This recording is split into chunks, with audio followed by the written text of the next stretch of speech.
নমস্কার, সনাতন ধর্মকথা চ্যানেলে আপনাদের সবাইকে স্বাগত।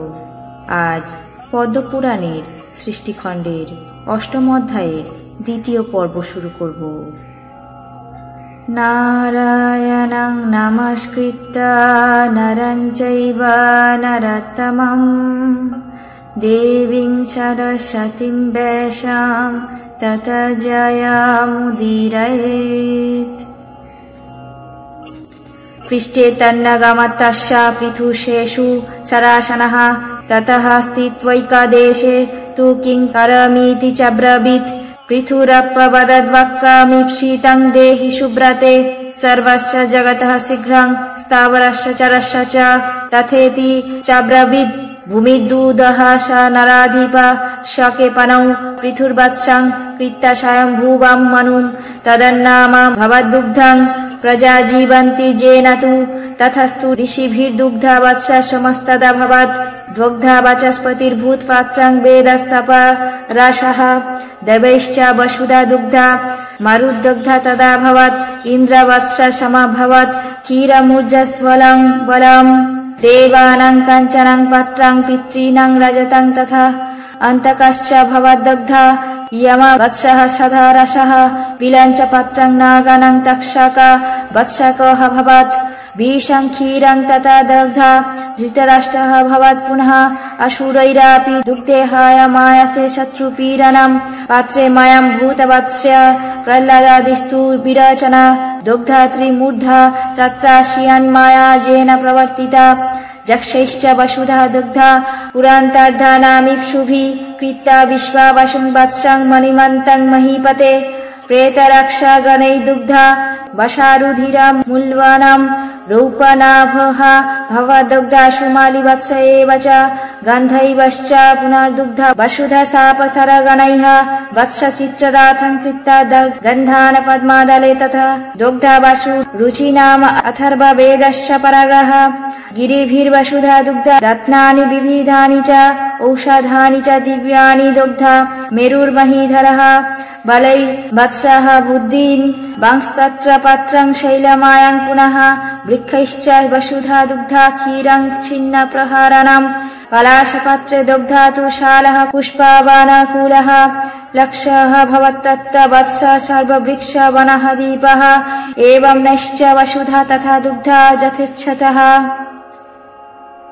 অর্থাৎ পৃথু তীর ধনুক হাতে গৌরবধারী ভূমির পিছনে ধাবিত হলেন। তখন ভূমি এক স্থানে অবস্থিত হয়ে বললেন, হে রাজন, আমি কি করব? পৃথু বললেন, সুব্রতে, তুমি চরাচর বিশ্বজগতের অভীপ্সিত বিষয় দান করো। ভূমি বললেন, তথাস্তু। তখন নরপতি পৃথু স্বয়ংভূব মনুকে বৎস কল্পনা করে নিজের হস্তে ভূমি দহন করলেন। তাতে দুগ্ধরূপ অন্ন উৎপন্ন হল। সেই অন্নের দ্বারা প্রজাগণ জীবন ধারণ করতে লাগল। তারপর ঋষিগণ দহন করলেন। তাতে চন্দ্রবৎস বাচস্পতি দগ্ধা বেদপাত্র এবং তপস্যা দহন রস হল। তারপর দেবগণ বসুধাকে দহন করলেন। এই দহনে দগ্ধা হলেন মরুদ, ইন্দ্র হলেন বৎস, উজ্জ্বল বল হল ক্ষীর এবং পাত্র হল কাঞ্চন।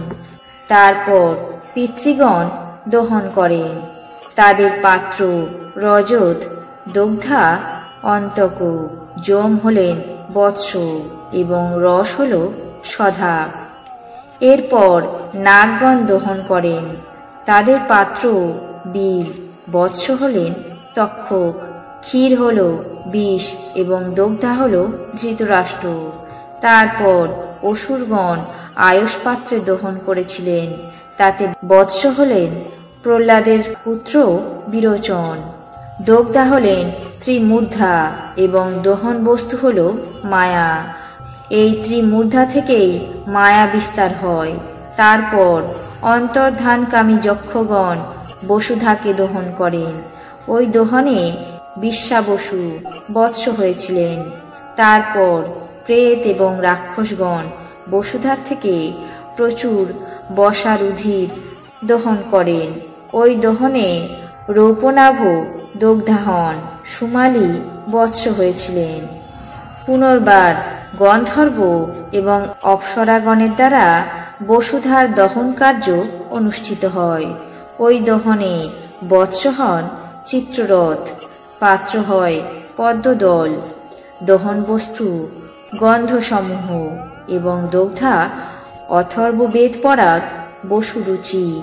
তারপর গিরিগণ বসুধার থেকে বিবিধ রত্ন এবং নানাবিধ দিব্য ঔষধি দহন করেন। এই দহনের পাত্র শৈলময়, বৎস হিমবান এবং দগ্ধা মেরু মহীধর। তারপর বৃক্ষগণ দহন করেন। তাদের দহন ক্ষীর ছিন্ন প্ররোহণ, পাত্র পলাশ, দগ্ধা পুষ্পবনাকুল শাল বৃক্ষ এবং বৎস সর্ববৃক্ষের রাজা প্লক্ষ বৃক্ষ। এইভাবে অন্য অনেকেও ইচ্ছা অনুরূপ বসুধাকে দহন করেছিলেন। আজ পদ্মপুরাণের সৃষ্টিখণ্ডের অষ্টম অধ্যায়ের দ্বিতীয় পর্ব এখানেই শেষ করছি। বাকি অংশ আগামী পর্বে পাঠ করে শোনাবো। আপনাদের কেমন লাগছে তা অবশ্যই কমেন্ট বক্সে জানাবেন। চ্যানেলটিকে সাবস্ক্রাইব করবেন, লাইক করবেন, শেয়ার করবেন। ধন্যবাদ।